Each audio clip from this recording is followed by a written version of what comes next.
What is up, everybody? Welcome to the Logic Bomb Podcast. Just Zeronic and I with you here again today. We'll get you a guest next week, probably, if we can find somebody who's willing to put up with us.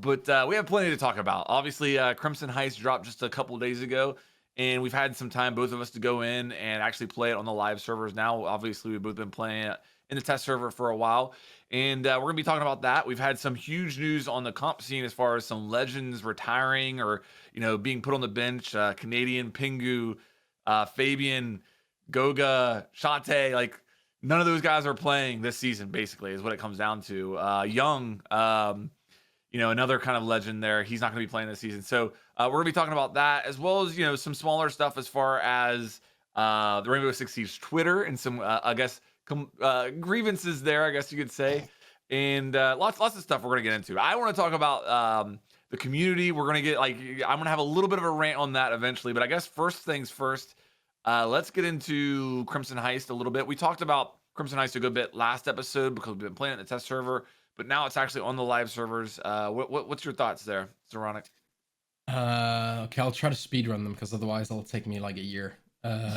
Overall, I think like 90% of the changes I really like. I'm glad that some of the changes didn't make it through yet. I'm glad that the electricity thing isn't through yet because I think there's some abuse that could have been done with that. I do believe they mentioned that it was just going to be on test server. They were going to test it and it wasn't going to go live. I'm glad the nuke change didn't make it through because that one was terrifying. And I do believe that they're probably going to look into like finding some sort of, like some sort of indicator that you're bypassing the gadgets. Yeah, I think that's a good idea if they're going to do that. Yeah, she's probably going to get some sort of a buff, right? The Blackbeard nerf I find weird. It's just the Blitz treatment, and it's not even like I know the memes and all that's good fun, but I never play Blackbeard. Like I don't really care. I just find it weird, this whole like Blitz treatment where you nerf something so much that it won't get played, or that a counterpoint I would throw at you there. I don't think. Sure. Well, okay, I know Blitz has kind of fluctuated on the win delta. There has been times where Blitz has been at the top, but his pick rate was so low that it's really hard to like read into that. For a couple seasons now, Blackbeard has been trending up. So I feel like it's a little. I understand why you're making the Blitz reference. I think what you're saying there is that they're nerfing him to the point where he's useless. Yeah, but so Blitz was like really high on pick rate for a very short time. He just got nerfed very, very quickly. Right? Back when I never remember just got his when he just got his sprint and he could almost insta ADS and all of that, he was insanely strong. Like Blitz was really good, and then he got nerfed down to like meh, where he was pretty bad, and now he's at a place where you can play him, but he's not like, you don't get scared when you see a Blitz anymore. You used to get terrified, right? Yeah. I get there the was idea a time, yeah. I get the idea they're trying to get at with Blackbeard, but I think this idea of like nerfing them until they kind of disappear is like, his gun does 40 damage now. 40. Yeah. Like a lot of defender guns keep up with that. Yeah. And have a much higher fire pellet. Yeah, that's the one pellet of a shotgun. And you don't have to hit the head at all. You can hit this, half meter next to his face instead. Yeah. I find it a little extreme. Flores is in a weird but good spot, I think. So I've played like, I don't know, 25 ranked games already. And we have yet to see a Flores like really impact the round. Sure, he's gotten rid of a lot of utility, but I've never found myself like thinking that we had to deal with a Flores. Whereas I feel like for the last long time, any new operator that came out, it always felt like I had to like adjust or change something or be careful of it. This is like, I know it's going to take people time to get efficient with them. Most of the time, you just pop down one mute jammer and then they do nothing, right? Or you shoot them. Sure, they'll get your shields, but there's so many ways to do that now that I don't find that difficult. I don't know. I think he's a good alternative to Thatcher, but I think he's a little underwhelming. He's the mute counter is a harder counter to him than what exists for Thatcher, or Cali, really. Maybe, I mean, I know an ADS takes out a Cali, but like a mute jammer is like, no, you are not doing anything if you're a Flores. One mute jammer on a door, and especially because you can't back out with it. It has to go forward. Right. So it's Right. much harder to dodge it. Yeah. So Um, I get what you're saying there. I've had it impact me a couple times. I was playing Clubhouse Garage Rafters as Maestro. I got it. Somebody tried to nade me out. I got the kill, but I took damage from the nade. So I was like, I was like 15 health or something like that. And a Flores actually from the roof dropped his drone on server window, jumped in server window, came through the rotate for server, and then killed me on the rafters. Now I was on my camera, and I got the indicator, but by the time I got off the camera and moved away, I was weak enough to where it still killed me. That was pretty nifty, I felt like, because him coming in that window didn't then give my teammates a lot of opportunity to actually destroy it. It was pretty cool. I've used it, not I haven't like won a round with it or anything, but I've cleared a lot of deployable shields and barbed wire and stuff. I'm having fun with Flores. I agree. He's super effective at that. I think the reason I don't really enjoy playing him, but I think that has something to do with like you spend 40 seconds on your drone, and then after that you have a very mediocre gun set. I know there are people that enjoy the AR-33. I don't find it that fun. And then if I ever have to switch to the pistol, I have the worst pistol in the game. Yeah. I don't know, like quick fix for that one. Maybe give that one a red dot. Yeah. Why not? It's such a bad pistol, man. It's so bad. I think you'd have been better off with a PMM. I think the highlight for the season for me is either Flores or the border rework. Personally, I think the border rework. I'm having a lot of fun with it. It seems solid. Just a nice, not like earth shaking, but like enough of a change to where you still like know your way around the map, but it plays out much better in my opinion. So I'm happy with that. Okay, so a lot of the people in my stream and stuff, and let me know if you're kind of getting the same feeling. A lot of people in my stream, I'm getting this sense like yeah, this season's fine, but I feel kind of blah about it. Like it's just kind of like flat, okay? Which isn't normal for like a new year season. But let me throw this out at you, because I've been trying to think like why. And like some people would say, well, we're down to one operator and a rework instead of two operators and a new map. Okay, but that's been the case for a while. I feel like it's been a month since this was all revealed. And I understand it needs to go to the test server. We've talked about that 1,000 times on here. I personally think that a 4-week test server is too long, but I understand the logic there. So I'm not even going to necessarily argue that. But here's what I will say. We had significantly more content and we've been playing more content and more changes over the last month in the test server than what rolled out. And that feels a bit strange. So you think about it. You mentioned the Nook changes didn't come in. The electricity changes didn't come in. So those are two like pretty significant changes that were in the test server that we were messing around with, that we were having fun with, finding out and experimenting with. And now when the season rolls out and those changes aren't there, it feels like, okay, well, I've been playing something a little bit more exciting than this in the test server for the past month. So I'm not really like hyped up right now.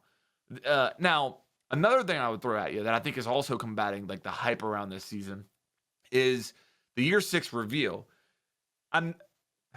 If you look close enough, it was communicated, but I'm not sure that means it was communicated well. And here's what I mean by that. So year 6 reveal, they talk about the reputation system and how it's coming at some point this year, right? The attacker repick after in the prep phase, which again is coming at some point this season. Yeah. And then the drone after spawn, which again is coming at some point this season, I think. So you had all that. Who knows? Yeah, you had all that revealed, and so now the season rolls out, and there's a lot of people that were expecting that stuff to come with the season, even though Ubi didn't say that. So I think I understand where people are coming with from looking at this patch right now, at looking at Crimson Heist and kind of just being like, that's it? Like, I just kind of feel like that's how people are right now.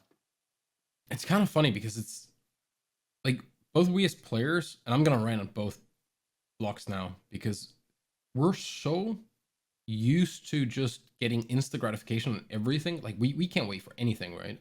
We've already forgotten that we wanted the match replay system and how important that was for us. Now we have it.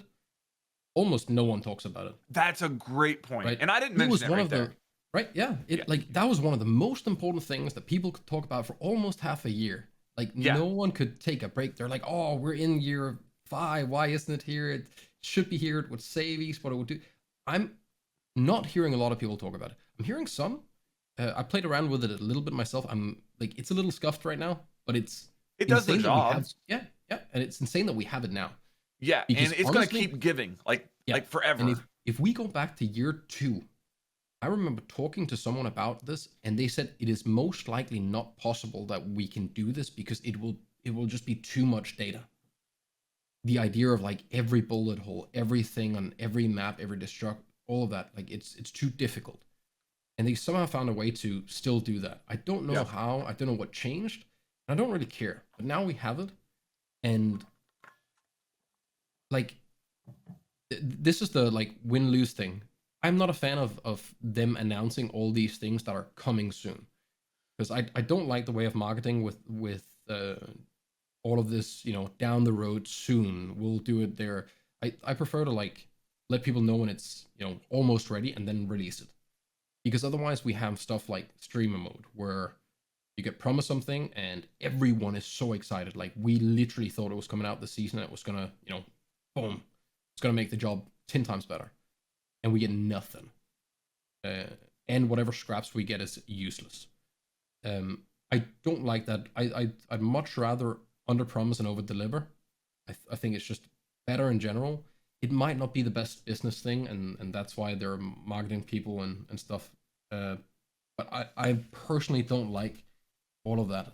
On the other hand, we have the test server thing where you mentioned like Nuke changes the electricity and stuff. That's also difficult because we as a community ask for them to try all these things on a test server. Absolutely. We get them and then we complain they don't make it live, right? Or we get something live and we complain that we didn't get to test it. So fuck, man, like where is the balance? I think there's just so many like small little things that are making us all a little pissy about a lot of stuff, right? Yeah. Like there's some bugs in the game that are annoying. There's an influx in cheaters, smurfing. Like it's in a bit of a rough spot. It's harder to have fun. So we're probably a little bit more likely to take some of that stuff out on Twitter or take it a bit further. We'll like try to find more problems to prove that what we're feeling right now is kind of shitty. And then we kind of forget about some of the other things. I don't think people are wrong to do so at all. But we shouldn't forget about, like match replay being a thing. The fact that people were saying at one point, like, stop making more maps and fix the old ones. I remember when that was the thing. Now people just want new maps again. Like, which one is it, right? Like, do you want this one or do you want this one? Because there's so much time and there's so much manpower that you can dedicate to getting something done. And we can't say we want both. That'll never happen. You can't just want more, right? Like asking for more money without making more work. It's just not gonna work. So I think everyone's in a bit of a hot spot, both the community, because they're not having as much fun as they probably should. And we're in a bit of a grim spot. Like I guess we can get into that as a little jump, but like all the comp people retiring. Now I will say that's a natural thing. It will happen. I mean, that's it. Like some people will stop. It will always be a big thing when it's like a big like if it's Pengu or Fabian retiring Canadian, right? Like that will always stand out. Of course, but it would have done that if they stopped in a year or if they stopped a year ago. It will always be a big thing. For some of them, I hope that like Pengu's been smart because he's built a brand that will last, and he can pretty much do whatever he wants within gaming, no problem, right? But like for someone like Fabian, if he still wants to compete but he can't, that sucks. Yeah. And I don't really know how to feel about that whole thing because like he mentioned it very well in his tweet longer. Like people got to stop trusting everything they read on Reddit because there's so much of the whole background stuff with some of these things where they're never really gonna make it public. Like people in the back of the scene kind of know what's going on, but it's not something that people talk about, right? And that's a bit of a shame. Like if you're being held back from playing, if you didn't get to leave on your terms, like one thing is being fired. That's fair, right? Like if your employee doesn't want to have you anymore, then you can't Yeah. really complain about that. But if you're fully capable and you're wanted, but then can't, that kind of sucks, man. Then again, contracts and stuff, we all decide to sign whatever we sign. If you sign for an orc, well, Yeah. you're bound to some things, man, and that's some of the good stuff is at the cost of some of the bad stuff. So I don't know. The overall, the air just seems a bit thick, right? Absolutely. Um, I felt that way for a while, and I think here's what I would say. Siege is in a transitional period right now. I think that you can look at that in a lot of different ways. You can look at that as, the from just a comp perspective, the old guard is retiring and a new wave of players is coming in. That's a transition. I saw this on Reddit the other day, and it's actually nuts. What many people consider to be the greatest match of Siege ever played, the EG Penta at the 2018 Invitational, the 0-2 comeback that Penta goes on to win. None of those players are in Pro League anymore. All 10 of those players are gone. Now, BC is still coaching. And obviously, like you said, Pingu's going to have a presence within the scene. I'm sure Canadian probably will too, whether it's on a desk or whatever. But that's crazy to think about.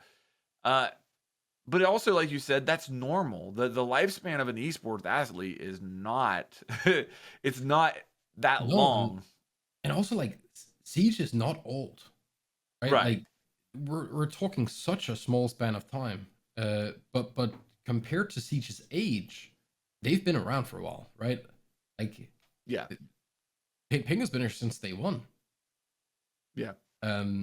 So like, I don't know, like when you look at that, if let's say Siege was something that was going to last 10 years from start to finish, if you've been there for 5 of those years, that's more than most. Oh yeah. Yeah. Right, especially in comp, because everyone that would join from now on would have less time than Pingu already did. Yeah. By the time that things stop, if we say it's a 10-year lifespan. So I think we're generally overreacting on it, and we're like, oh, like it's some big thing that will hurt the future of things. Like boxing didn't stop after Muhammad Ali wasn't boxing, right? Like Yeah. Sure, it's gonna have an impact, but people take the place. Yeah, for sure. And I think there have I think that there's now room for younger players to rise up and to fulfill the role and take the lead as far as when it comes to the headlines in the comp scene. My concern though is, like, I'm gonna miss all of them. Don't get me wrong. 100. But Pingu is the only one in there really that took content creation seriously. And and by doing that, in my opinion, he drew people into comp that maybe wouldn't normally have been there because they watch his YouTube videos or his streams. And maybe that the majority of people probably that are watching him saw, would have watched comp anyway. But you have to say that, when you see that there's 3,000 people watching Pingu stream, some of those people are ending up there as casual players. They fall in love with him as a personality, and then they're going to watch him compete. And I don't see the next Pingu right now. Bolo's already there. Now, don't get me wrong, but that's an NA player. I don't see anybody coming up right now that's going to fill those shoes in that regard from a person that can really bridge that gap. And that does concern me a little bit, but it's not the end of the world. It also shouldn't. I think we've already failed if we rely on the players to bring in the viewership outside of what they do, if that makes sense. Like if we need more, like if if I needed like my local sports team to be visible outside of what they did for me to want to watch the sport, then the sport is just not interesting enough. Well, I think That's that what kind of it's scares fair me. to say that Siege is at a point right now where every bit helps. Like Sure, I think 100%.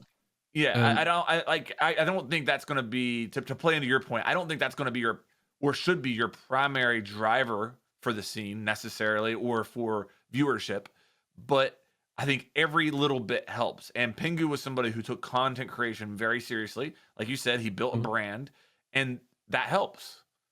100%. But what I'm trying to say is like the 3,000 viewers that are watching there is nothing out of the 100,000 viewers that we'd want to watch like a big match, right? Right. That's what I'm trying to get at. Like those small things, they all matter, but we need to be at a spot where we don't need pro league players to create content on live streams to keep the sport alive. Because if that ever becomes the norm, then we're at a bad spot. Well, I think that I think that I think that you can have both. I think that you can. I get what you're saying that the sport by itself, the sport should be able to stand on its own by itself. I get that, but like again, I just kind of come back to like every little bit helps at this point in Siege's history, and in NA, the team that draws the most viewers are TSM and Bolo, Yeah. and I'm a solo player. that's somebody who has a huge content creation following. And EU, the team that drew the most views, well, BDS probably challenged them a little bit, but my impression was that G2 consistently brought the most views.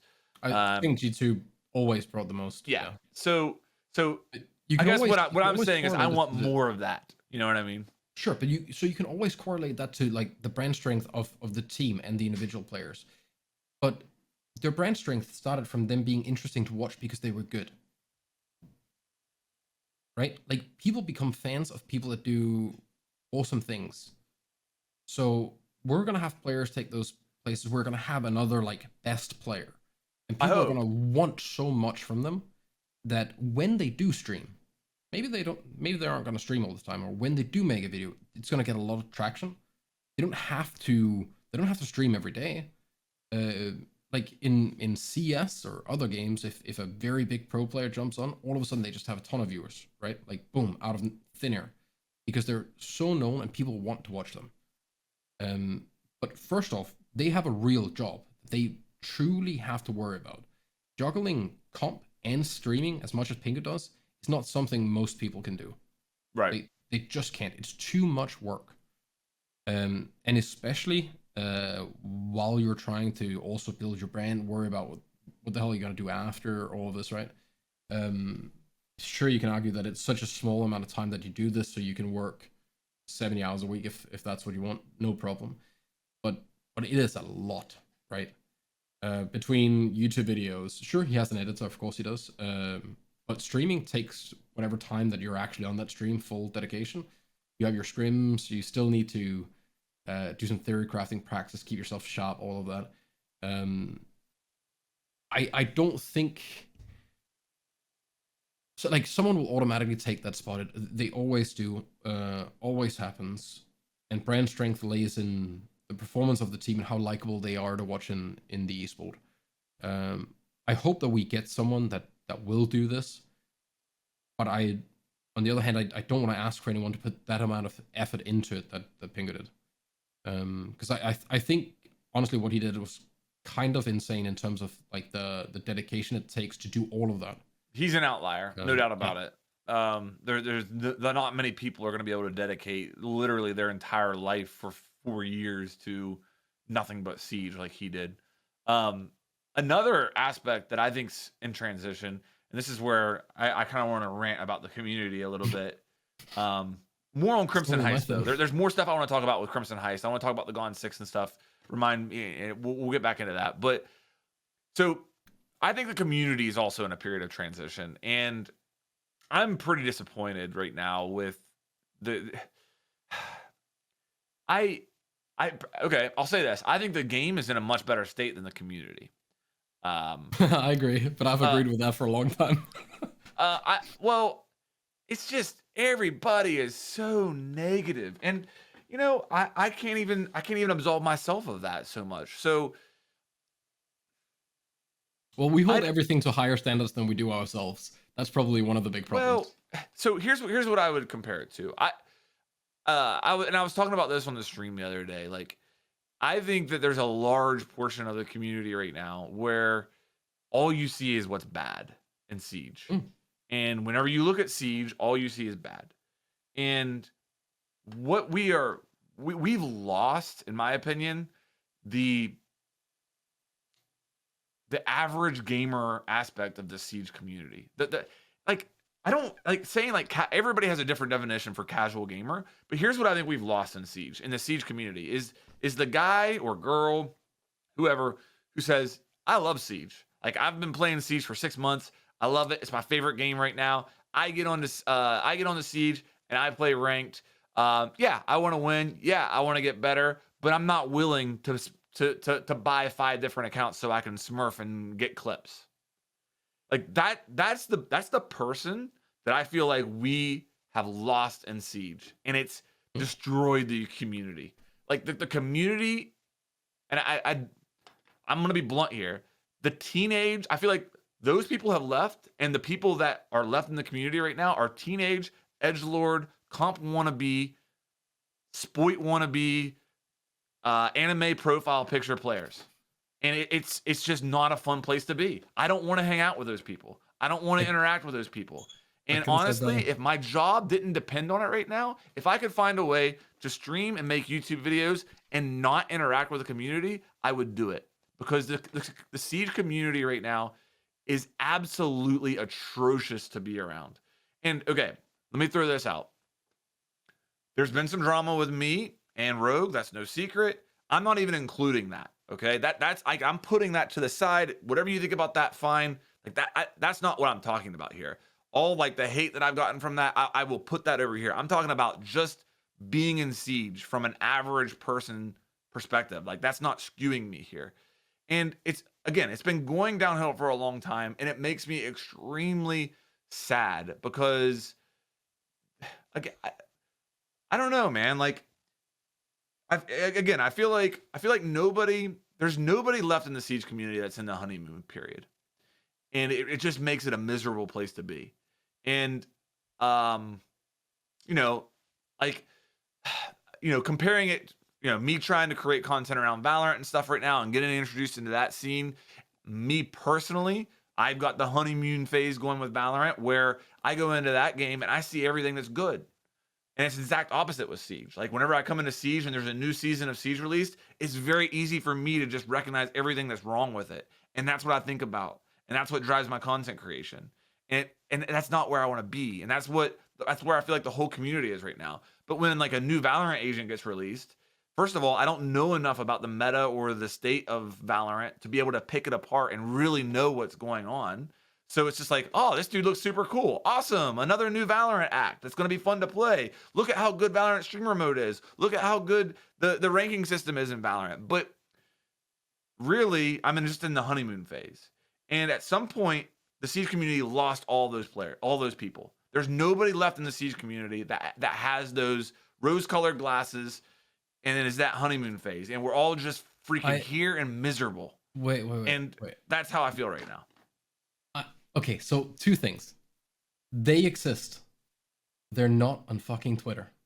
Because they don't want to listen to the whiny, entitled, annoying little children who only worry about if they get 25 elo or 27 elo.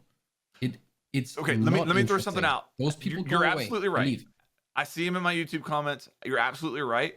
But I also want to say that I do feel like a lot of those people I described earlier, there's people who are like, if you want to call them casual gamers, fine. But the people that played ranked, wanted to get better, cared about their ranked, but didn't care enough to create 5 Smurf accounts, those people have been pushed out of this scene. A lot of them have been pushed out by the exact people that you just described. Mm-hmm. And I miss them. Like, I really miss them. Like, those are my people. Those are who I want to be around.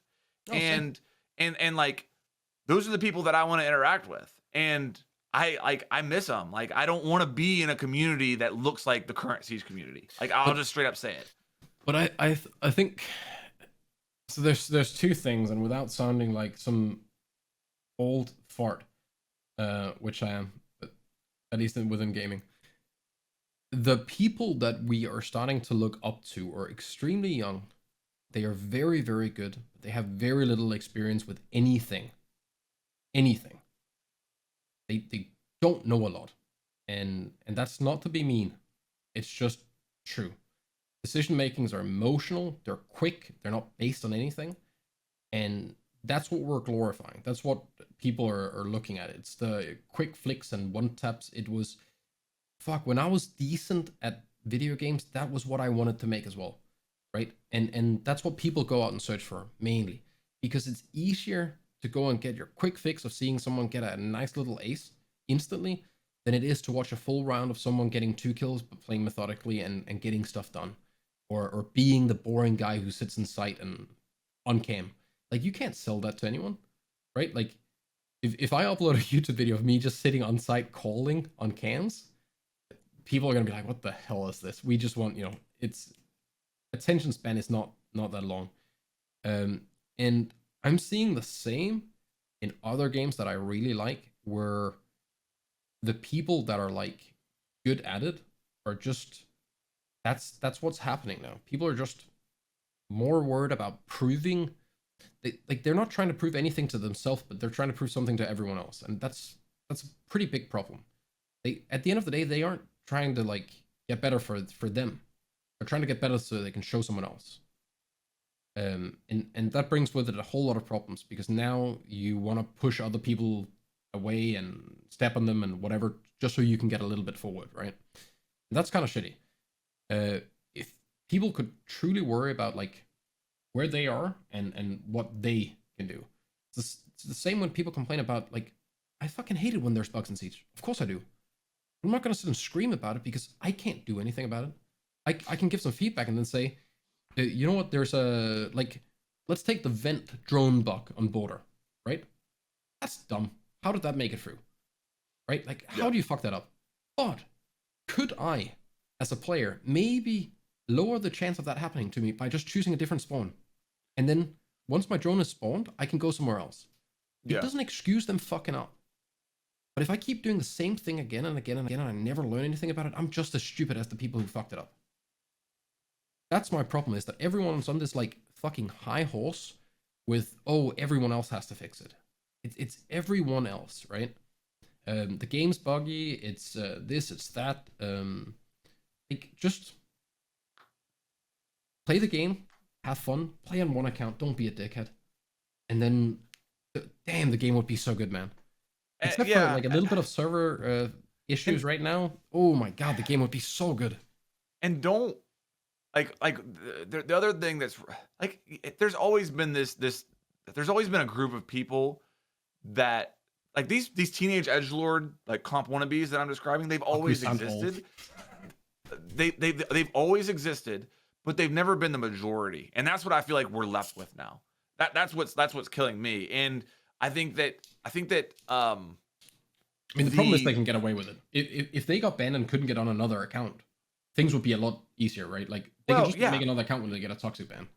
But I think that another aspect of it is like the gatekeeping and the shaming, like, oh, you're a gold, you're a silver, you're a bronze. Who cares? Who cares? Nobody cares.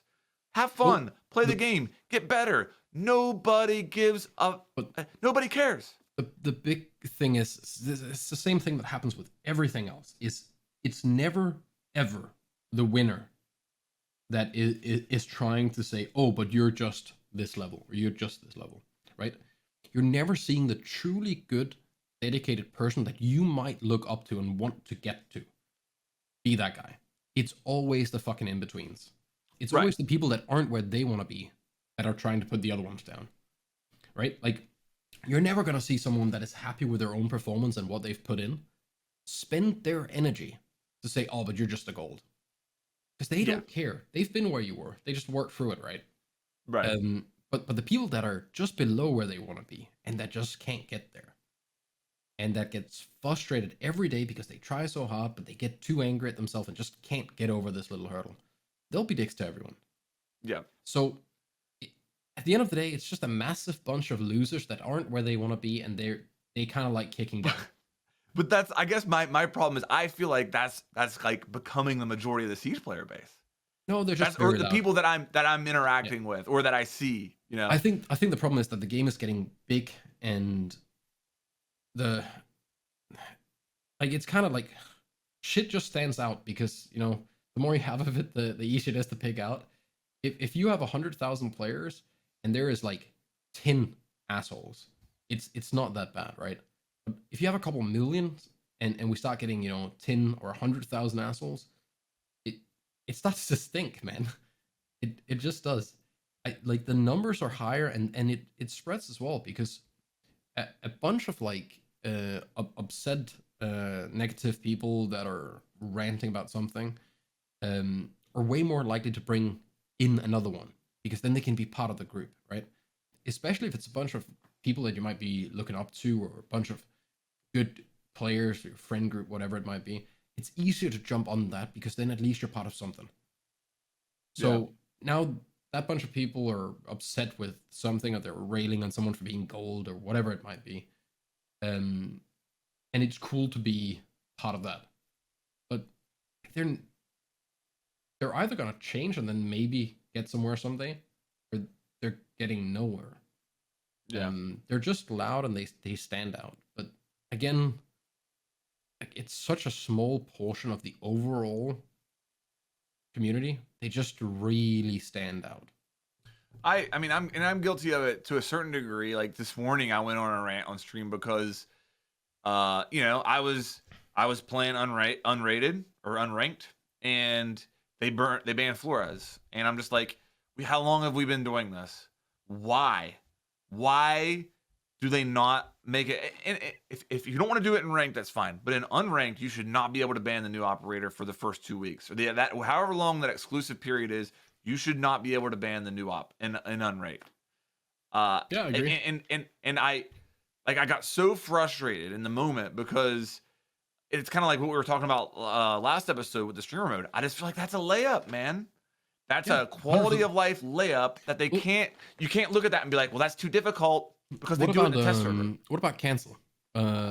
Today, like, and an hour stack is not something you should fucking cancel against. Like, we're we're all like maybe comfortable in low diamond, right? Like comfortable.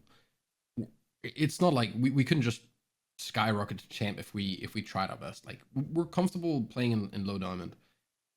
We have people that are like getting to diamond or getting to champ cancel today. We had 3 cancels today, and 2 of those cancels were with people on Smurf accounts. Why? You're on your second account. Teenage comp wannabe edgelords. They have, yeah, but I know they're gonna rub themselves in fucking baby oil and sit there and be proud if they win, right? Like we had a guy yesterday try to explain how, I think he said, we always beat your stack 4-0. And I said, oh, okay. What do you respond to that? Fair enough. And he goes, yeah, I have screenshots. And I just broke out laughing. I'm like, what is wrong with you? Like, I take no pride in knowing that you are so happy that you won a ranked game against some old fart eating pizza and drinking coffee while playing ranked, that you screenshotted it and saved it. And that you have that so ready in your memory that, oh yeah, we did that. Okay, I get it. If I was a kid and I beat someone that had some time played competitive, or someone that was a streamer or a YouTuber, or someone that my friends might know, sure, it's probably gonna be a normal like topic that you want to bring up because you always want to impress your friends, right? Fair enough.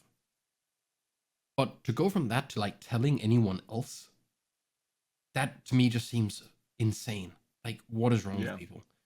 We then end up winning, and they get upset.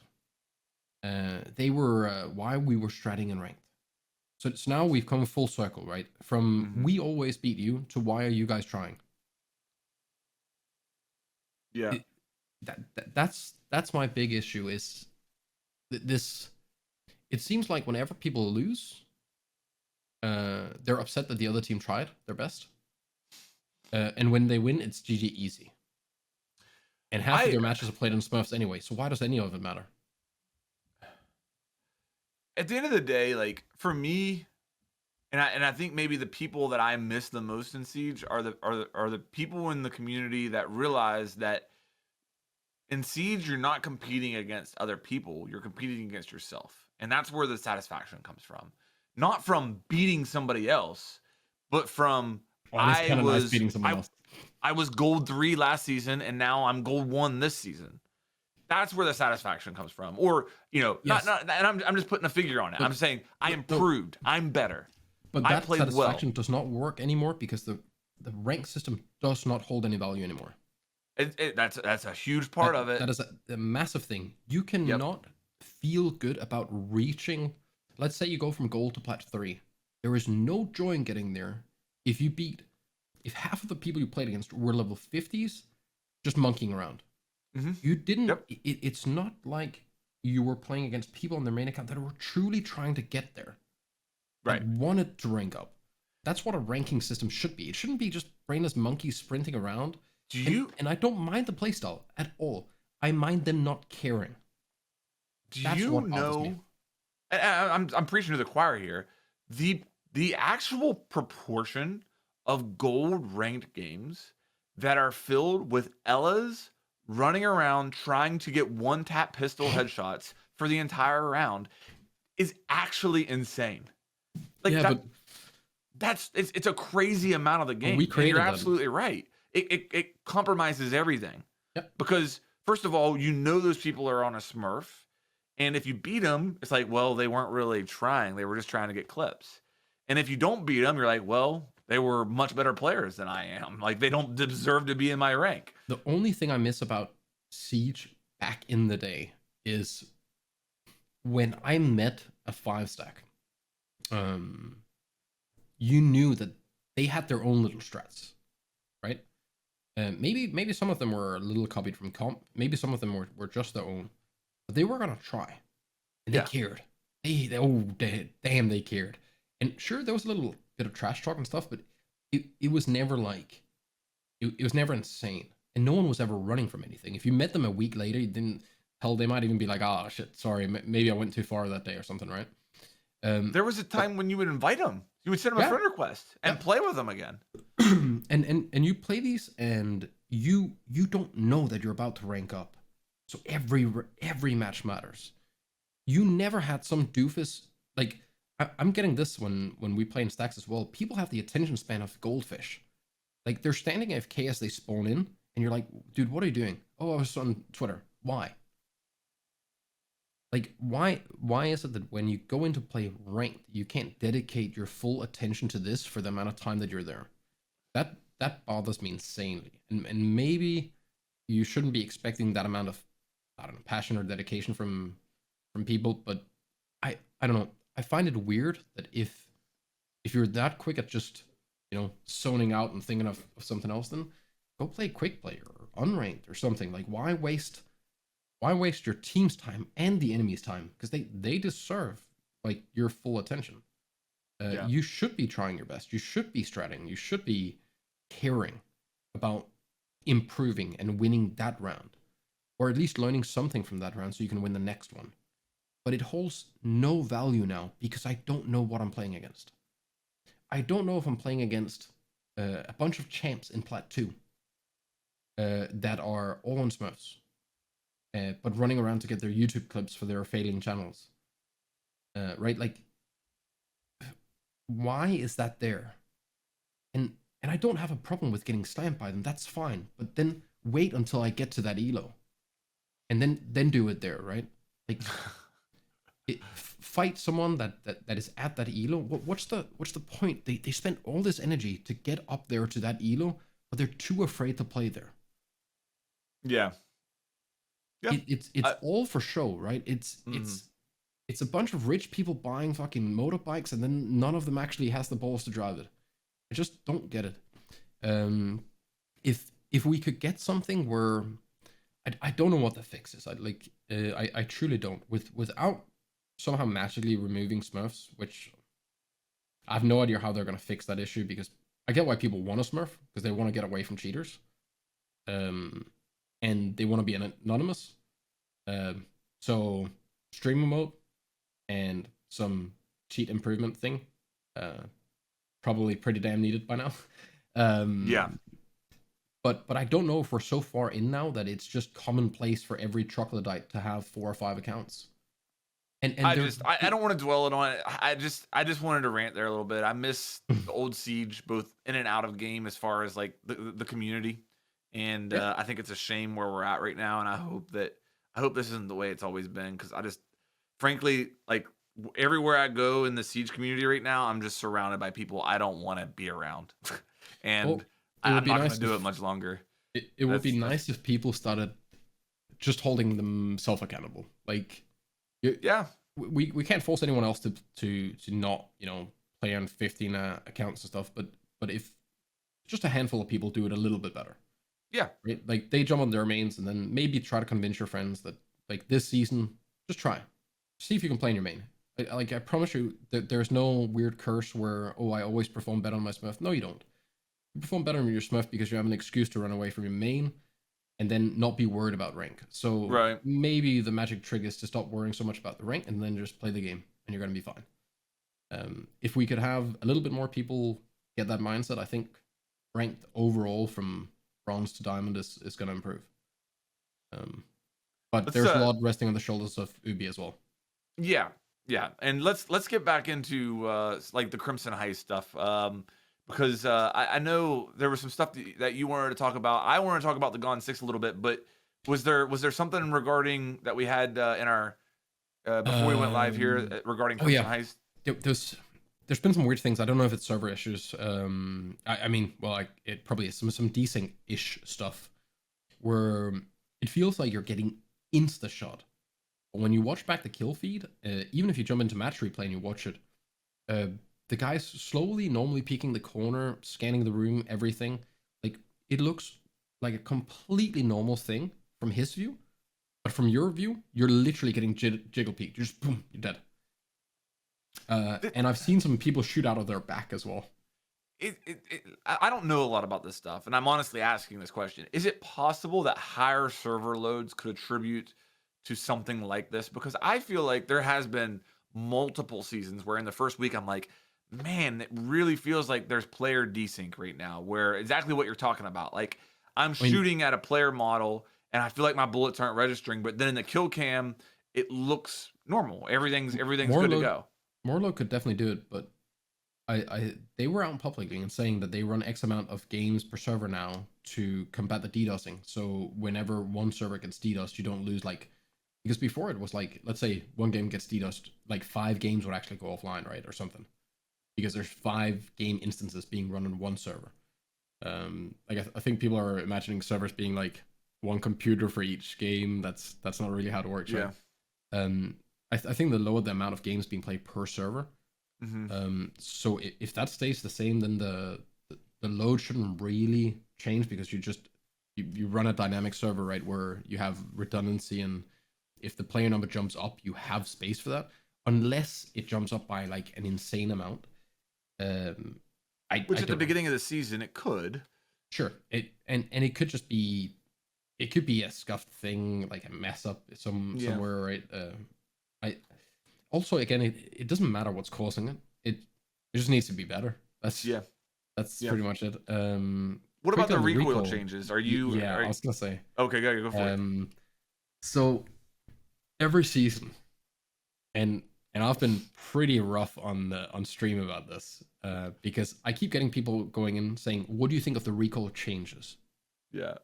And I believe that there might be a bug with recoil, but you as a community have got to stop calling it recoil changes, because it's not. If I load up on my streaming PC, which has the old version of Siege, the non-updated, and I load it up on my main PC, I jump both into a custom game offline, I connect a mouse with a USB splitter to both PCs, and I stand at the same place in the same wall, and I shoot at the same time with the same gun, same attachments. There are no difference. None. Some people are saying that they have an issue where it feels like it skips a couple of frames and your recoil all of a sudden jumps down. And then I've seen another video with someone showing that like the recoil went more to the side. The thing with the recoil going more to the side than normal, I'm not buying that one because it's always been like that, and I truly believe that that's just the diamond calculation just going off in one side because there's a chance of that happening. The way people try to test this, they have to do this the right way, otherwise it means nothing. So you got to start with from scratch on a mag, spray on a wall, compare the recoil patterns, right? Like if you just run up to a wall and start spraying at it, I don't know what's going on. So if you show that it jumps down, maybe it is, but it's hard to figure out like what's happening. I encourage it, like if anyone can explain what's actually going on or how to replicate it, because just before we started recording now, I jumped into a game and like tried to see if I cannot get this to happen on my system at least. We know for a fact that the recoil patterns did not change. That is confirmed. There's no change to recoil patterns. Other than the G36C. Yes, sorry. So the patterns are the same. There could be something maybe with the, I don't know, maybe it's pulling rate, maybe it's raw input, maybe it's anti-cheat. Who knows? Yeah, I'm not discrediting anybody, like as far as if they're feeling it or whatever. And there's a lot of people saying it, so they're very well maybe something there. There's but a lot of people with really good lot. recoil control. Like that's so I don't I'm a very big believer of when people say, well, there's a lot of people saying it, that means nothing. Right. Anecdotal and crowds don't mean anything. Just because there's 100,000 people saying something wrong doesn't make it right. And we also have to remember how much things get amplified when we say stuff, right? So if a content creator goes out and says, well, this thing is broken, you will already have 10,000 people who don't care, but they agree. And that's a problem because it makes like finding the actual issue much harder. But I do believe, based on some of the people that are facing this issue and the fact that they're so sure that there is something wrong, that there could be. But I also know that a lot of people have mentioned the same thing in the previous season, and the previous season, and the previous season. Sure. And I don't know at what point, like, when it's really hard to figure out when to believe people and when not to. Yeah. Because when a lot of it is just made up, he say, she say, then it's kind of difficult. Yeah, it is weird though that like, so I think like you were talking earlier about the drone issue on border with the AC shaft. Yeah. That wasn't in the test server, right? I have no idea. I don't think it was in the test server. I never heard about it in the test server. I never experienced it in the test server. It's happening so often that I feel like we would have known about it personally, but maybe I'm wrong there. But either way, like, how does something like that just happen? Now, granted, that's a reworked map, but what I'm saying is it's tough to have confidence that, hey, the recoil values didn't change. You guys are imagining things.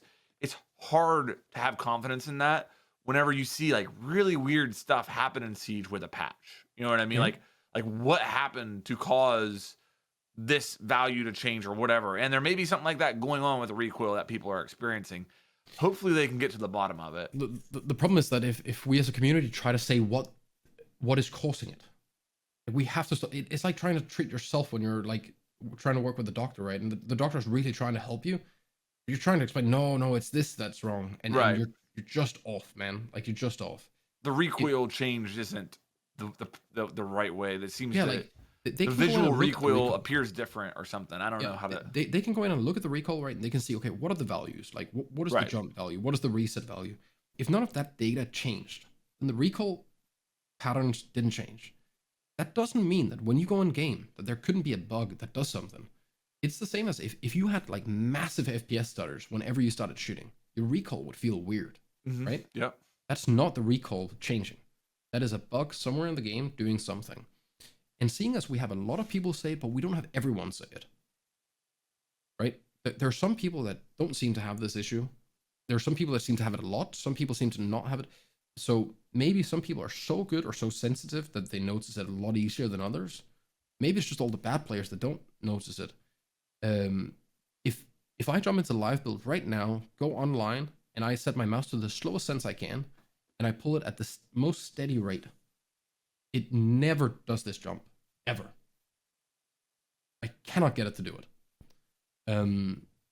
So when it's that difficult to replicate and no one can explain how they can do it, then it becomes so difficult to solve for. Sure. And then on top of that, we have, like 9 million different hardware and right, like what if it's pooling rate? What if it's I don't know, USB driver? What if it's some sort of anti-cheat where I don't know, it does a scan or something, Yeah. and your game for 2 seconds forgets, I don't know, the clock of the server, and the recoil resets, or it could be a million things. Yeah. It is so difficult. But what happens in these cases when we focus on saying that the recoil patterns have changed is that you end up forcing people to go and check, and we might slow down the fix of the actual bug by being so focused on saying that the recoil has changed. That's what I'm kind of afraid of when we give feedback, that we have to be very specific about what our problem is and not try to explain like why it is, because we don't know. Yeah. I think that's fair. And, I think that if there is, in fact, something in the game, there's probably a lot of people who are reporting it. Yeah, it's definitely different, that aren't actually experiencing what it is. And, and hopefully, like I said, I think at the end of the day, hopefully we can just figure out what's going on. Like, I would say if you're a dev right now, you're probably like, man, I hope there's something wrong and that I find it. Like, that would be the ideal situation, is that like I find what's wrong right now and then I can fix it. Like, yeah, but you imagine hope having that to it cut just through never goes along all. with speculation. Imagine having to cut through all like the piles of people just saying, "Yep, it's broken." Yeah. Right? With like, you have nothing to compare it to. You don't even know what's being meant. I think Yeah. the best thing I've seen so far was I think it was Bolo showing it on Sophia, walking around in a T-hunt, where he was explaining that he jumped from angle grip to vertical because he felt that it all of a sudden dipped. But so many different systems, and it's right, like maybe it's aspect ratio related, maybe it's attachment related, whatever. All we know is that like the hot data on the actual recoil patterns has not changed, so it has to be something outside of that. And if just a PSA, a request, if anyone for when this goes live knows or has a really good idea of what's actually going on, and kind of understands the topic, please share it in the comments. I'm just morbidly curious when it comes to that stuff, and I would really like to figure out, like, is it some sort of hardware, software, what could possibly cause it? Because every season we hear people say the recoil changed, and 99% of the time it's never right. Yeah. But I don't know, maybe this time's different. I mean, the test server is still up. I wonder what. It doesn't matter. I wonder if we. No just one go ever test it mentioned. No one What's ever that? mentioned it on test server while I know. playing it there. Yeah, I know. it's That's never what's been kind of mentioned. strange about it. I want to talk about the Gone 6 a little bit. So our baby. Oh baby. Like there's Dude, a lot of sick. people. There's a lot of people, I think, that are like, I don't know. I feel like maybe I'm hypersensitive to it because, again, we have a history with the Gone 6. That could be the case, but I do feel like there's a lot of people that are just kind of like, the Gone 6 sucks. You know what I mean? Oh, it's bad. Oh, it's a nerf. And so I think that I'll say this. I would not have, the way that they've ruled the Gone 6 out, I would not have done it that way. Like the way that they took away Finka's nades and gave it to Finka and took away one of her secondaries, I would not have done it that way. The way that they did it with Dokkaebi by removing the CZ and her frags, I would not have done it that way. I think that those two things right there cast a lot of negativity on it. But I think people are being very short-sighted with it as well. I'm not saying that it's a world ender right now. I'm not saying that it's going to make a huge difference this season even. But we now have a new balancing lever in the game. And it's not a secondary gadget. It's a secondary weapon. And the devs will be able to tinker with that for the rest of the time that Siege is alive. And that's a big deal. Okay? If you remember, like, bulletproof cameras were originally introduced and nobody brought them. and they've gradually gained steam over time. And I'm not saying that they're like the most meta defining object right now, but people have gotten more creative with them and seen the value more over time. I would say the same thing with the proximity alarms. When the proximity alarms were introduced, nobody brought them. Now you're seeing content made around proximity alarms and people really seeing the potential with them. Like stuff like this takes a long time to develop. I think the Gone 6 is no exception. I think that the fact that they gave it to the operators they did, none of which have an above average pick rate on the win delta, uh, that by itself and the way that they did it with Finka and Dokkaebi, that's created a lot of negativity around it. But I would just say, like, be patient. Be patient with the Gone 6. I think that the comp players, for the most part, have been very optimistic about it and are very encouraged by it. They see the value with it. Another thing that I think this has shown me, I told you this earlier, I think it also shows, like, I'm seeing so many people that are like, no, I'd rather have a pistol in every single situation. Like, I made a video about the Gone 6 today, and I saw that comment a lot. And I think that really just shows that the average Siege player never dealt with a utility meta. Like, the pros are like, yes, this is awesome. Another tool to deal with bulletproof gadgets in the utility meta. And I think that this just shows the average player never experienced that. And therefore, they don't look at the Gone 6 and see the value. See, so this is the way I look at it, like, compared to the proximity bind. Because when the proximity bind came out, I was like, why? Like, we have so many things that are so much better for it.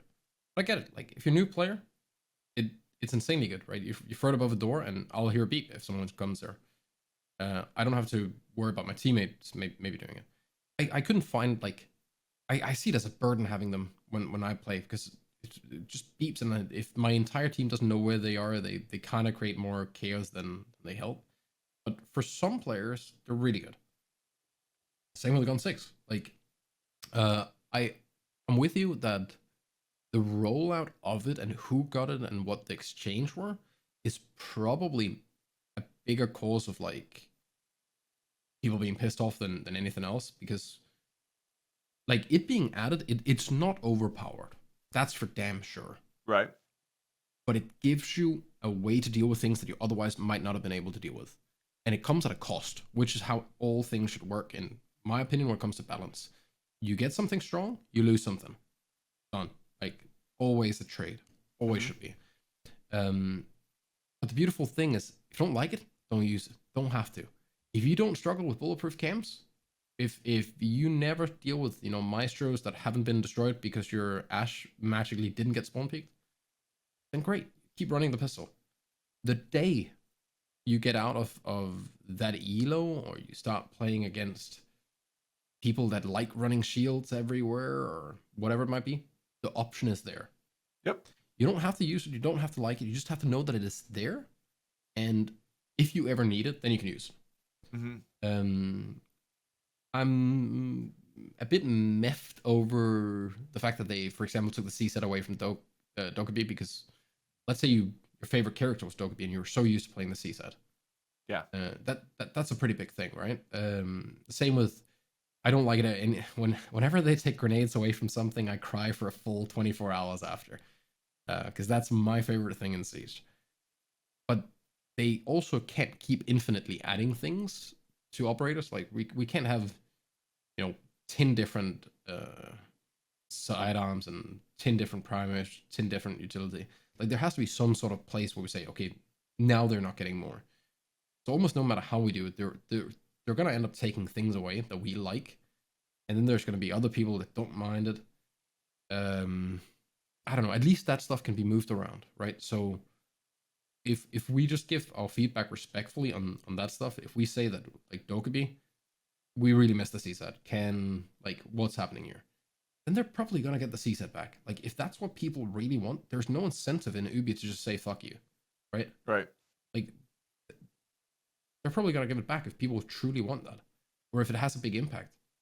Maybe Dokkaebi's win rate goes up a bit, or her pick rate goes up. Then maybe the CSAT is better off not being there, or, like, who knows, right? But I don't know. You can't give the Gun 6 to everyone, because that's going to be too strong. Ash with a Gun 6 would not be fun, right? 3 charges, 3 Ash charges, and a Gun 6. You can basically deal with everything yourself. So you have to give it to someone, and you probably don't want to give it to Finka while she has nades and that and Finka boost.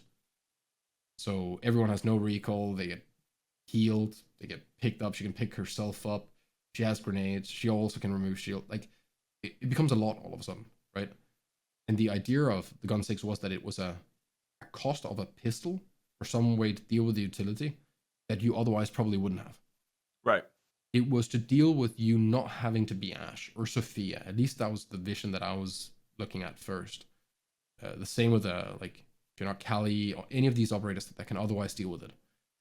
You had an option in your sidearm, but you get screwed over if you ever had to reload. Right. So I think it's okay that some people don't like it. I don't really feel the need to defend it at all, or like No, I don't either. Fun. I don't either. I just think people are being a little bit I don't know. Maybe I don't know. Maybe the expectations weren't there. I think that, like you said, I think they could have, if they would have introduced it to operators without actually making them lose anything in their kit. I think that would have been ideal. You know what I mean? Like Dokkaebi should have 3 secondary options, in my opinion. If that's possible, are there technical limitations there? I don't know. I'm not buying the technical. Yeah, stuff. that's what I'm saying. Like, why not just? She's got the Gon 6, she's got the CZ, and she's got the SMG 12. Yeah. What's wrong with that? I remember we once had them publicly say that the main reason for not getting new weapons was because of like data cap, right? I just don't believe that. I just don't, because we have the Gun 6. That's a new weapon. Yeah. We have the Kali rifle, right? We have all the new gadgets and all of that. I'm fine with reusing weapons. I truly am. I don't think it's a problem. I actually think it's a good thing, because unless they really stand out, I don't really want just new guns all the time, because it's more stuff to get used to, more stuff to learn, more different gun sounds. It just clutters stuff. But yeah, I think every operator should have 2 decent options for primary and 2 decent options for secondary, because I like that you can have your own individual style with an operator where you don't feel forced. But I have the same look on attachments, right? Like there are some attachments that are arguably just useless and should be changed. Like at least they removed the compensator from the DMR. But think back to when the compensator was still there for DMR. How many people do you think might have been running compensator and DMR out of the entire player base? I don't know. Right? Like let's just say that maybe it's just 50,000 people. It's definitely more, by the way. Right? Let's just say it was 50,000 people that had compensator on their DMR. They manually put on an attachment that does nothing. It shouldn't be there. Should be changed. Should be improved. But it's nitpicking. It's small things. They don't really matter. They don't really, like, you're not gonna have a better or worse map or round because of it, right? Sure. It's all the small things, but it's just easy to go there after ranting on all the other small things that. Yeah. And I think that kind of brings us back to what I was saying earlier. When you're so familiar with a game like we are with Siege, it's very easy for us to nitpick these imperfections out. And if you allow yourself to go down like a negative road, you can get to a point where that's all you see. You look at a beautiful picture that you used to look at and just admire, and now you're looking at it and all you see are the imperfections, and you can't get past it. I've seen so many people get banned now on low-level accounts that I assume that anyone on a level 90 or lower are cheating. That's just that's my starting point, and I hate it. I want to look at a level 90 and that gets a good shot and think, "Damn, kid, that was sick, good shot." Yeah, but it is illogical to do that. Like it just doesn't make sense, because in my experience, most of the time they end up on the little check list in the top right corner after a couple of weeks, and why? I mean, I've got to ask you this: why are you bullying the Rainbow Six Siege Twitter? Oh, so I think what I originally wanted to tweet. So the Rainbow Six Twitter put up this weird cringy thing. It was a Vigil chibi taped to a wall getting licked by a dog. It makes no sense. It's just weird. It's dumb. It's off-brand. I don't get it. I know there are people going, "Oh, will it work because you're talking about it?" No, it doesn't. No, that you have no clue about marketing if that's the way you look at it. That that does not make me want to buy the chibi. Like that just makes me think, Dad, are you drunk? Yeah. Like, what's going on? And what terrifies me even more is that the tweet's gone now. Well, and then you bullied them and they took it down. And then a day later, or 2 days later, Gridlock is riding around on a Roomba, or whatever they're called, those little robot vacuum cleaners. And I think the text says, "Clean smarter instead of clean harder." Yeah. Why? All right. Let me give a different explanation here, and this is me in no way defending this. Okay, I don't, but I do think it has to be said. So here's what I think happened. They created a series of like Twitter videos around the chibis, and the theme of the series of videos were the chibis in a party atmosphere. So I think if you go far enough back, there's one where Thermite, and he's like, Thermite's in an opening in the wall, and the text is like, Thermite doesn't worry about being on the list or something. Like he makes his own way into the party.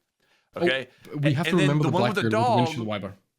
Yeah, that one wasn't. That was just a different. Yeah, that wasn't in this series, but it was pretty cringe as well. I agree. But then the one with the dog was Vigil learned not to be the first one to fall asleep at the party, and he was taped to the wall, and the dog was licking him. And then Gridlock was cleaning up after the party, I guess, and so I get that. What concerned me is I have a little bit of, I'm not saying I have experience on that scale, but working with Dark Zero and on their socials and stuff, I have a little bit of experience with this. Listen, sometimes you have an idea that's good to you and you take that swing and you just miss. And it happens. And if you get the feedback that was not a good idea, that was not a good concept, you have to listen to that. What concerns me though is that they deleted it, because from a PR standpoint, I feel like what they did now is if they have 2 million followers, they created 2 million critics of their content now. And now there's a precedent where if you don't like the content that they're putting out, you're going to be very vocal about it and tell them to like take it down, or like, I just feel like they're going to amplify that and create a problem where if they just would have left it up, like, okay, you're right, Zeronic, that was cringe, but I'm going to leave it up. And I'm just going to cancel the rest of them. However many of those videos we have left that are in that theme, no more. We're canceling them all. And we learned from that. But I just feel like deleting it was a mistake, personally. I don't really care. Like, whether it gets deleted or not, like, there's benefits to both, right? Like, if you delete it, then you got to remember, like, if a tweet like that gets deleted within an hour, like, no one sees it. It's not a lot of people. It really isn't. At least half are asleep. Right? There are time zones. At least half are asleep. Yeah. So at least you're safe the other half from seeing that atrocious thing. That's something. And it doesn't clutter your timeline. Like if your game and people use it to go on and see when patch notes are coming and all of that, it's really weird to scroll past that. Like I get cleaning it up. If you actually regret having that there, I'm fine. Like it makes sense. Fair enough. Delete it. If you leave it up, that's also fine. It is off-brand. Like, it's not that I understand what's going on in the video. It's off-brand. Yeah. It doesn't fit with the sassy, funny, memey, understanding internet culture Ursix Twitter that we're used to. Mm-hmm. And it sure as hell did not get engagement like it used to. Yeah. Like, people were looking at it and go, what? At least all the people that I've seen for a long time in the Siege community that are normally, hyped and like the tweets or vocal about it. Intero gave his feedback on it as well, just saying it's weird, it's off-brand. Like it just felt like, I don't know. It felt like one of those I think someone said they've seen funnier stuff that they're like cousin somewhere far away sends in a like chain email, right? Like it just it doesn't make sense, man. It it has nothing to do with the game. If it's to promote the chibiest, there's so many ways that they could have done that matches the game and matches the brand and all of that. Like I honestly think maybe I don't know, maybe it's outsourced and you have like some third party make a couple of videos and you've already paid for them, they're already done, and now you're planning to post them and schedule them. And maybe that's why the second one went out as well, because surely after doing the visual one, no one looked at the gridlock one and went, yeah, this is definitely a good idea now. Like there is no way. Um, I think if it was just one and nothing else ever happened, people would just been like, what?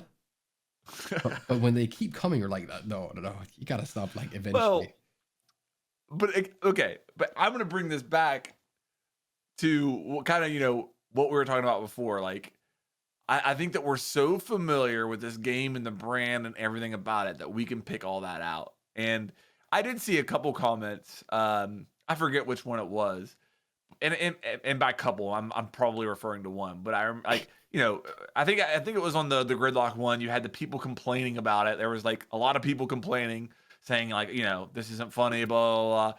And then I think I remember one comment like the Siege community will literally complain about anything, and I imagine that's strange as well. Like imagine you've been playing Siege for 2 weeks and you're like, hey, I'm enjoying this game. I'm gonna follow him on Twitter. And you come from FIFA or you come from Call of Duty or whatever, and you're like, hey, there's their chibis. They made a little, cleaning up the, and you're scrolling through and you're looking at the Siege community, like picking apart like that. I mean, you'd be like, this is odd. That's where we're all kind of a bunch of losers when it comes to that, because if people just started worrying about just speak your opinion and don't worry about if it follows what other people think, right? Like I'm pretty quick to generally like defend game devs in general, because they're working people and they generally care. Everyone I've met has always truly cared for their product. I normally don't really care about like social media stuff. Like dumb tweets don't really stand out to me. But when a brand that I'm so familiar with all of a sudden does something weird, I want to speak my mind on it, right? And Sure. I think people should. What you say doesn't mean a lot if it has to follow everyone else, right?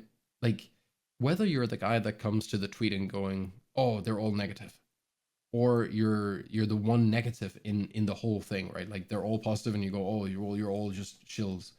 It doesn't matter as long as that's what you truly think, and it's not to be opposite or be part of something.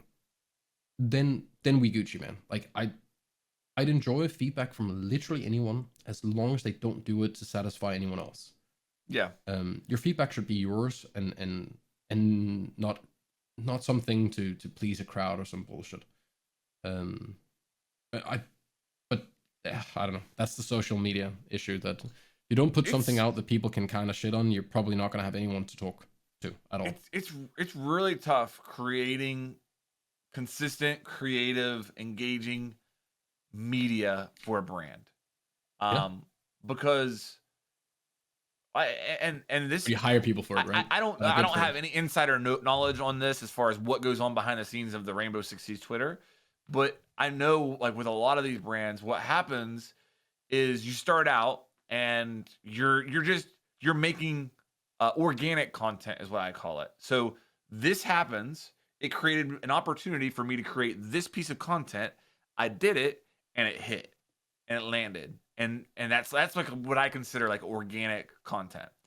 But then you'll like eventually you keep going and keep going and keep going, and you get to the point where it's like, okay, so this week we need to send out 15 tweets. We're going to schedule them at this point. So we need to start brainstorming ideas for what those could be. And we have Christmas vacation coming up. So none of us are going to be working for that week period. We need to go ahead and start creating content for that period as well. But see, if you do that, you lose personality. That's how you end up with stuff like this. Yeah, if you do that, you lose personality. And yes, I'm fine with doing that if you're a bank or some boring ass company. If you're a video game company trying to like hit the age groups from fucking I don't know, what is Siege, like 13 to 40? If Yeah. you're trying to hit that, maybe you should be like kind of in touch. Maybe you should have played the game as well. I highly doubt that whatever made that video has ever actually touched Siege. It Right. has nothing to do with it except for the chippy, right? Like there's no hints of Siege, or the jokes don't even make sense outside of it being a party. And I just I don't really care if that's the way it's gonna continue, but I would miss the funny Siege a lot. Like Siege Twitter is one of the funniest game Twitters I've ever Yeah. seen. Like it's actually funny. From my experience, that organic content that I mentioned earlier, it's both the easiest and the hardest content to make because It it also requires you to constantly have your finger on the pulse. Yes. You always have to be Mhm. there, That's why you actively hire engaged and that's why you hire participating. people that only Yep. do that. And Right. you hire them from people that would play the game. Yeah. You don't go You out can't really if schedule it ahead of time. You can't nope, really, it's not nope. flexible. You have to be there in the moment, see the It's opportunity, and capitalize. it's the manager issue where it's easy enough to get someone that has the credentials to be a manager and run stuff, but it would be 900 times better generally to get someone that is truly good at that stuff, Mm, that doesn't want to be a manager, but that kind of feels like they have to because they're capable of teaching the ones below them. Like yeah. you have the same thing with something like this. Like if you just get someone, you just give someone the Twitter account, you're like, yeah, make fun stuff. Like you can't teach people to be funny. You can't teach them to get engagement. Sure, maybe you can hit your, I don't know, 3, 6, or 8% engagement rate or whatever you're looking for. But like a banger tweet, like a funny tweet from someone in the community that understands it, and like maybe they make fun of Intero, right? Like, or you or me or whatever it might be, and it gets good engagement. Like that's knowing your community and being on brand. And like I remember getting I think this was from Ghost Recon or something. I got an email that said, "Hey operator." They Like used to that, do that with Siege too, yeah. back in the day. Could you imagine they still did that? That's awful. Yeah. Like that's not good. That just seems off, right? Like Yeah. um Another aspect of this that I think is worth saying as well is you in order to really perform your best in those situations, I feel like whoever's creating that content does need to feel like they have the opportunity to take a swing and miss and it not be the end of the world. 100%. You know what I mean? Yeah. And granted, I think the part that I think is so troubling about the tweets that you were upset about with the chibis and I stuff, wasn't that upset. I was just called them weird. yeah. Yeah. Oh, yeah. That was probably a really expensive project, I would guess. Like there was like a lot that went into those and a whole series of them, and like Yeah. so like that stuff probably was on a drawing board at some point. It crossed in front of so many different people's faces, I feel so bad and about shitting on it so hard. and you know what I mean? Like yeah, but I do think it's important. Like I think that the best type of creation comes from people who feel like they can take risks. 100%. And when you have that flexibility, you're gonna miss sometimes. Yeah. But I mean, the But Siege account missed as well, right? Like yeah, it's done some meh tweets, but it's done yeah, some really good ones. yeah, But if it goes into this like plan structured, okay, we have Jeff, you have to make a funny tweet in 3 minutes. Make a joke yeah. about the new operator.